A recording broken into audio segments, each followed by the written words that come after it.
안녕하십니까.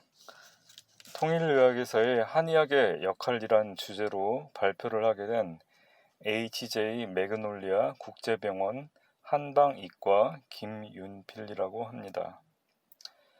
참석하신 여러분들 앞에서 발표할 수 있는 기회를 얻어서 매우 영광입니다. 통일의학센터는 오랜 준비 끝에 지난달 문을 열었지만 앞으로도 개념의 정립과 의료의 실천 방안 등 많은 할 일이 남아있다고 생각합니다. 저는 이 주제 발표를 통해 통일의학의 한 부분인 한의학, 한방의 역할에 대해 암치료의 측면에서 이야기하도록 하겠습니다. 확립된 플랜이라기보단 청사진, 방향의 제시란 측면에서 이해해 주시면 좋겠습니다. 먼저 떠오르는 생각은 통일의학에서의 통일이란 무엇의 통일인가 라는 것입니다. 저는 두 가지로 생각해 보았는데, 첫째는 인체의 3요소인 몸, 마음, 영성의 통일입니다. 이 세 가지의 불균형, 부조화에서 질병이 발생한다고 보고, 암과 같은 난치 질환들은 세 요소를 조화시키고 통합하는 치료가 필요하다고 생각합니다. 특히 마지막 요소인 영의 회복은 가장 중요하다고 생각합니다. 두 번째는 의료에 있어서의 전통과 현대의 통일입니다. 현대의 최신 질병 연구, 치료의 방법론 중 하나로서 분자생물학은 DNA 분석, 분자 수준의 암세포 대사 연구를 통해 표적 치료제를 개발하는 등 암치료에 큰 발전을 가져왔습니다.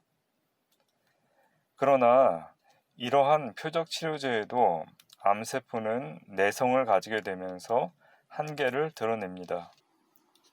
이에 천연물 약제, 즉 한약재에서 추출한 자연 성분들을 표적 치료제로 사용하는 연구들이 주목받고 있습니다. 즉, 전통적으로 사용되어 왔던 약재들의 효능이 현대 과학을 통해 재조명되고 있다고 볼 수 있는데요. 이와 더불어 그간 발전해왔던 한의학의 임상실기와 전통 이론들은 천연 물질을 사용한 암치료에 다양한 시각과 방법을 제공할 수 있다고 생각합니다. 이에 대해 더 논하기 전에 우선 현대 과학과 대비되는 전통적 의미에서 한의학의 특징을 몇 가지 언급하겠습니다. 우선 한의학에서는 인체를 정, 기, 신의 3요소로 보았으며 이는 각각 몸, 호흡, 마음과 연관됩니다. 또 음기와 양기의 적절한 순환을 통해 정상적인 생리 활동이 유지된다고 보았습니다. 한의학은 또한 질병 진단 시 병명보다는 증상의 특성을 우선에 파악하는 변증시치라는 독특한 개념을 정립하였습니다. 또한 한의학의 체질론에서는 체질과 차이를 강조하여 진단하고 치료하고 있습니다. 이러한 특징들을 다시 두 가지로 요약할 수 있겠는데요. 하나는 통합성으로서 질병은 국소 부위와 더불어 몸 전체와의 관계를 보며 몸뿐만 아니라 마음과 영적 요소를 함께 고려한다는 점입니다. 둘째는 다양성으로서 병, 증상이 일어나는 차별적 기전을 밝혀 다양한 대안을 제시하고 개인적 특성에 따른 병인과 치료 방법을 밝혀낸다는 것입니다. 이러한 두 가지 특징을 염두에 두고 다음의 내용들을 들어주시면 감사하겠습니다. 암치료를 위한 한의학 이론과 치료 방법들에 대해서 좀 더 알아보기 전에 먼저 암치료제로 쓰이는 천연물 약재들의 성분들과 분자 생물학적인 기전들을 간략하게 언급하겠습니다. 암세포가 증식하기 위해선 당, 마이크로 RNA, 단백질, 지질, 철, 핵산의 대사가 일어나는데 이에 관여하는 약재들이 있습니다. 이를 약재들의 한의학적 성질도 함께 기술해 놓았습니다. 먼저 당대사에 관여하는 약재들이 있는데 이 중 작은의 시코닌 성분은 PKM2를 막아 당분해를 억제합니다. 또한 고삼과 산두근의 마트린, 옥시마트린은 EGFR, 즉 상피세포 성장인자 수용체를 차단하여 당대사를 억제합니다. 또한 황금의 우고닌과 바이칼린 성분은 마이크로 RNA 124를 활성화합니다. 마이크로 RNA 124가 AKT 경로와 헥소키나제 2 경로를 동시에 막아 암세포의 당 분해 과정을 차단합니다. 단백질 대사를 조절하는 약재들도 있습니다. 홍삼의 RG3 성분과 황금의 바이칼린 성분은 암세포 증식에 관여하는 물질인 아르기네이즈를 억제합니다. 하고초 또한 암세포 증식에 필요한 폴리아민을 막는 성분을 가집니다. 다음은 지질대사에 관여하는 약재들입니다. 마치연의 오메가3는 히포 경로를 활성화하고 세포 내로 암 성장 인자가 들어오는 것을 막습니다. 배풍등과 용규의 솔라닌 성분은 세포 증식에 관여하는 해지호그 단백질을 조절합니다. 또한 강황과 아출의 커큐민 성분은 마이크로 RNA 33B를 활성화하여 지질 대사를 조절합니다. 마지막으로 양재근, 호장근, 대황의 에모딘, 레스베라트롤 등 성분은 엠토르 경로를 조절하여 암세포 증식에 필요한 철의 유입을 막습니다. 대개 소개의 실리비닌도 철을 차단하는 효과가 있다고 합니다. 이렇게 항암 효과가 있는 한약재들을 살펴보았는데요. 많은 약재들이 한의학의 약성론에서 볼 때 차갑고 쓴 성질을 지니고 있고 따뜻하거나 매운 성질을 지닌 약재들은 상대적으로 적은 것을 볼 수 있습니다. 또한 다양한 장부에 약재들이 작용한다는 것을 볼 수 있습니다. 이러한 한약재들을 사용할 때 알려진 몇 개의 원칙이 있습니다. 우선 약재의 단일 성분보다는 약재 전체에서 추출한 추출물이 부작용이 적고 효과적입니다. 성분들 간에 알려지지 않은 상호작용이 이러한 효과를 내는 것이 아닌가 추측합니다. 또한 한 가지 약재만을 쓰는 것보다는 다양한 기전에 작용하는 약재들을 같이 사용합니다.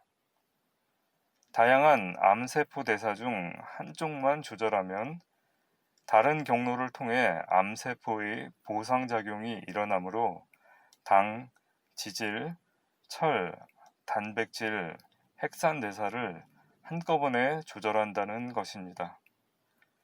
그런데 주목해야 할 점은 약재의 부작용과 선택의 문제입니다. 상기한 약재들을 사용할 때 구토, 설사, 기력저하 등 부작용이 발생하는 경우가 있습니다. 또한 같은 표적에 작용하는 예를 들어 TNF-알파, 즉 세포 사멸인자 알파에 작용하는 약들도 여러 가지가 있어 선택의 어려움을 겪을 수 있습니다. 이때 한의학의 약성론에 근거하여 문제를 해결할 수 있습니다. 약성론에서는 한약의 성미와 귀경에 관하여 다룹니다. 한의학에서는 온, 열, 량, 한의 사성과 산, 고, 감, 신, 함의 오미가 있다고 논합니다. 예를 들어 황련을 복용하여 구토, 설사가 낫다고 했을 때 황련이 쓰고 차가운 성질을 견제하는 맵고 따뜻한 성질의 건강과 반하를 같이 쓰면 부작용을 막을 수 있습니다. 또 귀경론에서는 각 약재들이 작용하는 경락과 장부가 있다고 논합니다. 건강과 반하는 비, 위의 경락에 작용하여 소화기에 문제가 생겼을 때 사용할 수 있습니다. 또한 TNF-알파 조절 약제 중 강황은 맵고 따뜻한 성질을 가지고 있으며 황련은 쓰고 차가운 성질로서 반대의 성질을 가지고 있습니다. 따라서 강황은 추위를 많이 타고 체력이 약한 환자일 경우 고려할 수 있고 황련은 더위를 많이 타고 건장하며 불면증이 있는 환자에게 고려할 수 있습니다. 또한 한의학의 기성 처방들은 대개 한 가지 이상의 다양한 약재들로 구성되어 있습니다. 이들 처방들이 항암제나 화학요법 등의 항암 치료 중에 나타나는 부스 증상들을 치료하는 데 도움이 된다는 임상 결과들이 있습니다. 가벼운 암성 통증, 수면장애, 식욕부진, 구내염, 피부염, 폐렴, 구토, 설사, 피로감 등 다양한 증상에 다양한 처방들을 사용합니다. 이때 변증시치라는 처방의 선택 원칙을 사용합니다. 변증시치는 병명보다는 증상의 특성을 파악하여 치료한다는 의미이며 음양, 한열, 허실, 오장, 육경 등 여러 종류가 있습니다. 이때 같은 병이라도 증이 다르다면 다른 처방을 쓸 수 있습니다. 증은 증상들의 집합이라고 말할 수 있습니다. 예를 들어 같은 불면증이라도 심장과 비장의 기능이 약하여 생긴 증상이면 귀비탕을 쓰며 신장의 음기가 약하여 생긴 불면이라면 자음강화탕을 씁니다. 반대로 다른 병이라도 같은 처방을 쓸 수 있습니다. 폐렴과 불면증은 둘 다 신장의 음기가 약하여 올 수 있으며 이때 모두 방금 말한 자음강화탕을 쓸 수 있습니다. 또한 한의학에는 체질론이 있습니다. 체질은 타고난 장부의 허실에 따른 체내 환경의 차이를 말합니다. 대표적인 한국의 체질의학은 사상의학이 있으며 체질을 태양인, 태음인, 소양인, 소음인 네 가지로 구분했습니다. 그림에서는 체질에 따른 체형의 차이를 보여줍니다. 태양인은 머리와 목이 발달했으며 소양인은 가슴 부위가 벌어졌습니다. 태음인은 허리와 배 부위가 발달했고 소음인은 엉덩이와 하체가 튼튼합니다. 조금 더 알아볼까요? 사상의학에서는 기운이 흐르는 방향에 따라 장의 대소가 가려지고 이에 따라 치료 방법과 처방도 정해집니다. 태양인은 밖으로 발산하는 기운이 강하고 안으로 수렴하는 기운이 약합니다. 발산을 담당하는 폐가 강하고 수렴을 담당하는 간이 약합니다. 태음인은 반대입니다. 태음인은 안으로 수렴하는 기운이 강하고 밖으로 발산하는 기운이 약합니다. 따라서 수렴을 담당하는 장인 간이 강하고 발산을 담당하는 장인 폐가 약합니다. 소양인과 소음인은 또 다른 짝입니다. 여기서는 기의 상승과 하강의 차이에 따라 체질이 정해집니다. 소양인은 위로 상승하는 기운이 강하고 아래로 하강하는 기운이 약합니다. 따라서 상승하는 기운을 담당하는 비장이 강하고 수렴하는 기운을 담당하는 장인 신장은 약합니다. 소음인은 반대로 하강하는 기운이 강하고 상승하는 기운이 약하여 신장 기능이 강하고 비장 기능은 약합니다. 이렇게 볼 때 치료는 강한 장을 억제하고 약한 장을 도와주는 처방을 사용하게 됩니다. 예를 들어 태양인은 기운을 수렴하여 간의 기능을 도와주는 오가피 장첩탕을, 태음인은 간에 뭉친 사기를 풀어주는 청패사간탕 등 처방을, 소양인은 신장의 음기를 도와주는 형방지왕탕 등을, 소음인은 비장을 도와주어 기의 상승을 도와주는 팔물훈자탕 등 처방을 씁니다.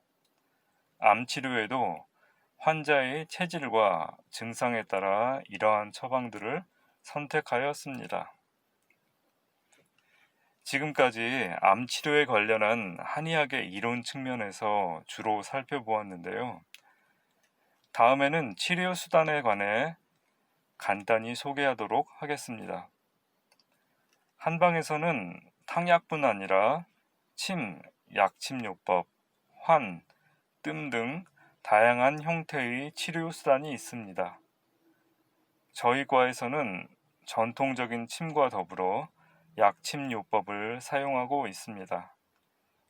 이는 순수 한약재를 추출하거나 정제하여 경혈이나 반응점에 적정량의 약물을 주입하는 치료법으로서 침의 효과와 한약의 효과를 같이 가집니다. 이때 산삼, 홍삼, 황금, 황련, 백두옹, 행인 등 항암 효과가 있는 약재들을 추출하여 사용합니다. 또한 주목, 건칠 등 한약재들로 만든 환제는 전신 상태를 개선하여 항암 효과를 지니고 있습니다. 마지막으로 뜸 치료법이 있습니다.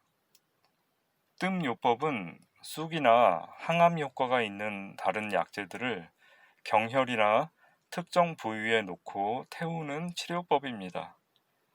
이는 전통적인 의미에서의 온열 자극이며 약물의 성분을 신체 내부로 전달하는 효과도 있습니다. 지금까지 통일의학, 특히 암치료에서 한의학이 담당할 수 있는 부분을 이론과 다양한 치료 수단의 측면에서 살펴보았습니다. 이제 정리하는 의미에서 한의학에서 본 질병 발생과 치유 과정에 대해 다시 요약하여 말씀드리겠습니다. 아까 사상체질 설명 중 언급하지 않은 장부가 있었는데 바로 심장입니다. 한의학에서의 심장은 실질 장부일 뿐 아니라 마음이라는 무형의 작용에 해당하기도 합니다.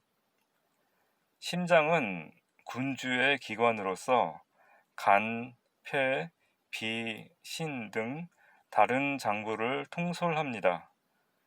따라서 심장의 기 상태는 다른 장부의 기에 큰 영향을 미칩니다. 예를 들어 아주 무서운 경험을 했을 때 심장의 기가 불안정하게 되고 이는 신장에 영향을 미쳐 신장의 기가 밑으로 빠지게 됩니다. 이때 급작스럽고 의도치 않은 배뇨가 일어날 수 있습니다. 사상의학에서도 힘은 기의 수렴 발산, 상승 하강의 과정을 주관합니다. 따라서 질병이 발생했을 때도 마음의 수양을 통해 장부 간의 불균형을 조절해야 한다는 것을 강조합니다. 이는 서두에서 말한 몸, 마음, 영성의 통일과 연결되는 내용이며 통일의학이 지향해야 할 부분이라고 생각합니다.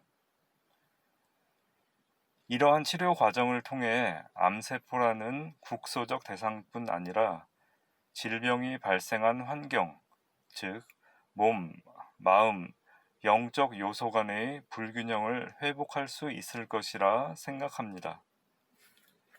이상으로 통일의학에서의 한의학의 역할, 암치료의 측면에서 란 주제로 발표를 했습니다.